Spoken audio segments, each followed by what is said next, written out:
Dahil mo naman ginagamit. Kasi ako ito lang ginagamit ko eh. Walang masama na alagaan yung sarili mo. Ang masama, hindi mo inaalagaan yung sarili mo. Kasi nakalagay mismo yan sa Biblia, sa Ephesians 2, verse 10. Sabi, self-love as stewardship.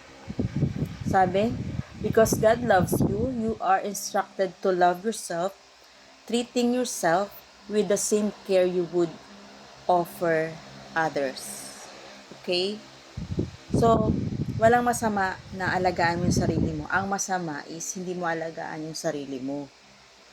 Kaya ginawa yung product na yan para gamitin, 'di ba? Try mo lang. Kung may effect sa'yo. Kung hindi naman, edi at least nag-try ka, 'di ba? Gamitin yung pera mo, saka mag-invest ng pera mo, 'di ba? Mas mabuti na gamitin mo yung sarili mo kasi kahit ano ang mangyari, hindi ka masasaktan kasi sa'yo mo ginamit yun, 'di ba? Hindi mo ininvest sa mga maling tao, ganun, maling bagay. Hindi yan luho ang pag-alaga, pagbili ng kailangan mo sa sarili mo. Hindi yan luho. Hindi rin yan kaartehan, ganun. Talagang dapat mong alagaan ang sarili mo. Dahil obligasyon mo rin yan sa Panginoon at obligasyon mo yan sa sarili mo.